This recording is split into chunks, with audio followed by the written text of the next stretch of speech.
যে প্রধানমন্ত্রী নিজের টর্চারের শিকার, তারা কেমন করে এই আইন বাতিলের পরামর্শ দেয় মাননীয় স্পিকার?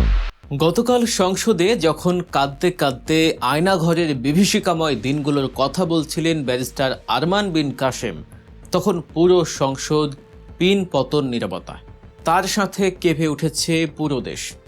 অন্যদিকে খোদ সরকারের ভেতরে থেকেই মুখ ফসকে যেন চরম সত্য কথা স্বীকার করে নিলেন বিএনপির শীর্ষ নেতা ও বর্তমান পরিবেশ মন্ত্রী আব্দুল আওয়াল মিন্টু।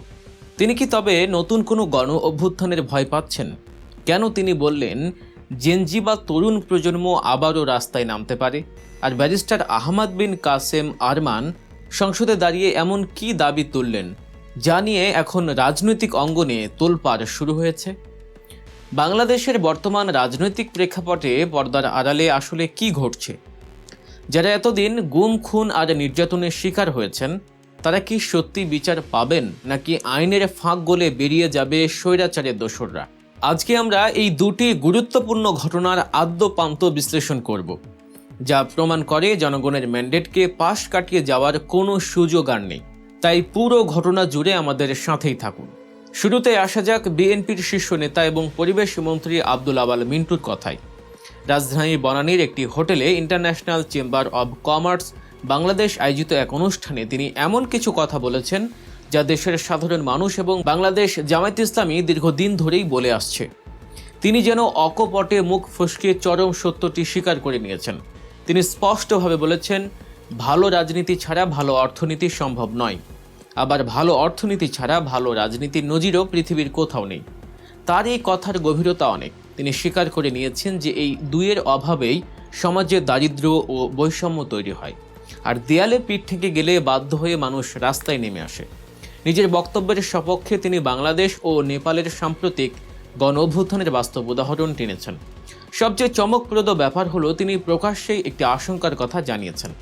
নতুন বাস্তবতায় রাজনীতি এবং অর্থনীতিতে যদি কাঙ্ক্ষিত ইতিবাচক পরিবর্তন না আসে, তবে জেনজি বা তরুণ প্রজন্মের নেতৃত্বে আবারও একটি গণ অভ্যুত্থান হতে পারে।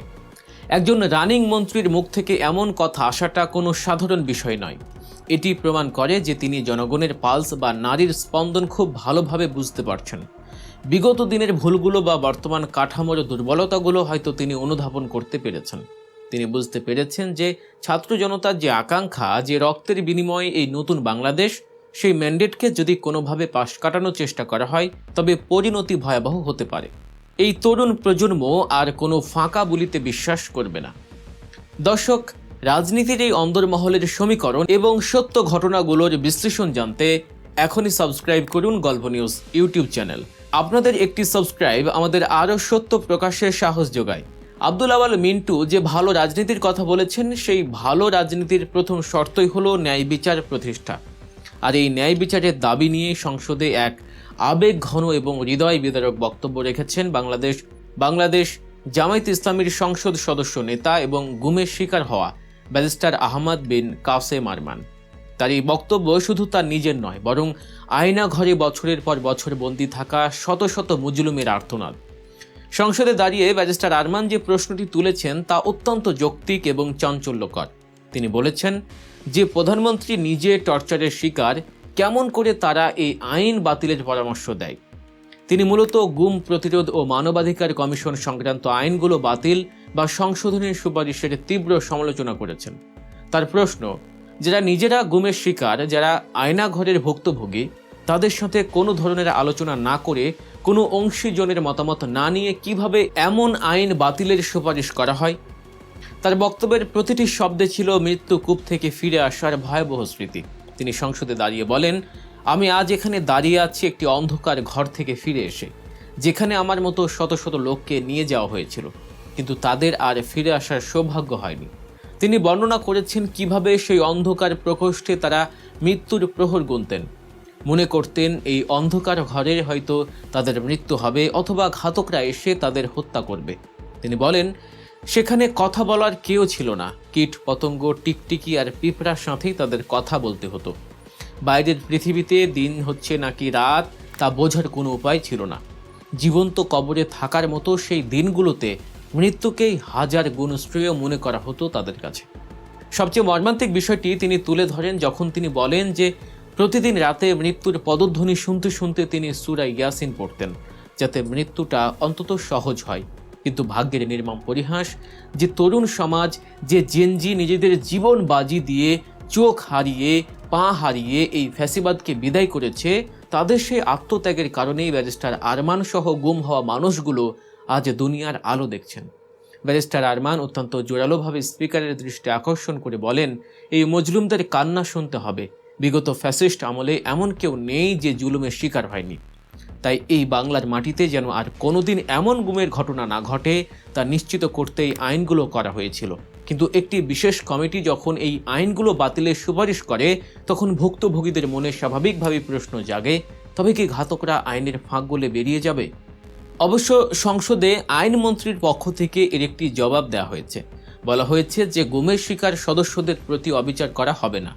আন্তর্জাতিক অপরাধ ট্রাইব্যুনাল আইন বা আইসিটি অ্যাক্টে মানবতা বিরোধী অপরাধের সংজ্ঞায় গুমকে অন্তর্ভুক্ত করা হয়েছে। সেখানে বিচার হবে, তদন্ত হবে। একই সাথে নতুন করে আরও যুগোপযোগী, জনকল্যাণমুখী এবং ন্যায় বিচারে নিশ্চিত করার মতো আইন প্রণয়নের আশ্বাস দেওয়া হয়েছে।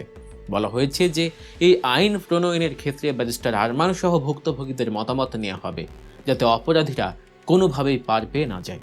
তবে আইনমন্ত্রীর এই আশ্বাসের পরও ব্যারিস্টার আরমানের যে মূল কনসার্ন, তা কোনোভাবেই উড়িয়ে দেওয়ার মতো নয়।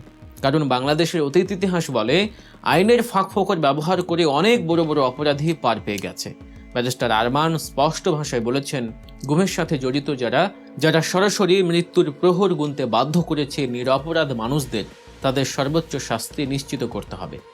এই দুটি ঘটনা, পরিবেশ মন্ত্রী মিন্টুর সতর্কতা এবং ব্যারিস্টার আরমানের আর্তনাদ, একই সুতোয় গাঁথা। ভালো রাজনীতি প্রতিষ্ঠা করতে হলে সবার আগে আয়নাঘরের মতো রাষ্ট্রীয় সন্ত্রাসের বিচার করতে হবে। তরুণ প্রজন্ম একটি বৈষম্যহীন এবং ইনসাফ ভিত্তিক সমাজ গড়ার জন্যই অকাতরে প্রাণ দিয়েছে। তারা শুধু ক্ষমতার পালাবদল চায়নি, তারা চেয়েছে সিস্টেমের পরিবর্তন। আব্দুল আওয়াল মিন্টুর কথা অনুযায়ী যদি অর্থনীতি ও রাজনীতিতে ইতিবাচক পরিবর্তন না আসে, আর ব্যারিস্টার আরমানের দাবি অনুযায়ী যদি গুম খুনের সাথে জড়িতদের কঠোর বিচার না হয় এবং ভুক্তভোগীদের অধিকার রক্ষায় যথাযথ আইন না থাকে, তবে দেশের মানুষ আবারও ফুঁসে উঠবে। জনগণের পালস বুঝতে না পারলে যে কোনো সরকারকেই যে চরম মূল্য চোকাতে হবে, তা 5 আগস্টের ছাত্র জনতার অভ্যুত্থান চোখে আঙুল দিয়ে দেখিয়ে দিয়েছে। তাই এখন সময় এসেছে ইমোশন নয়, বরং বাস্তব ভিত্তিক এবং কঠোর পদক্ষেপ নেয়ার। ঘাতকদের কোনো ছাড় দেওয়া চলবে না, আর জনগণের ম্যান্ডেটকে কোনোভাবেই অবমূল্যায়ন করা যাবে না। দর্শক, আজকের এই বিশ্লেষণটি আপনাদের কেমন লাগলো? আপনারা কি মনে করেন আয়নাঘরের ঘাতকদের বিচারের জন্য বর্তমান আইনগুলোই যথেষ্ট, নাকি ব্যারিস্টার আরমানের দাবি অনুযায়ী আরও কঠোর আইন হওয়া উচিত? আপনাদের মূল্যবান মতামত অবশ্যই কমেন্ট করে জানাবেন। দেশের রাজনীতি ও সমসাময়িক খবরের এমন আরও গভীর ও সত্য বিশ্লেষণ পেতে গল্প নিউজ চ্যানেলটি সাবস্ক্রাইব করে বেল আইকনটি চেপে রাখুন।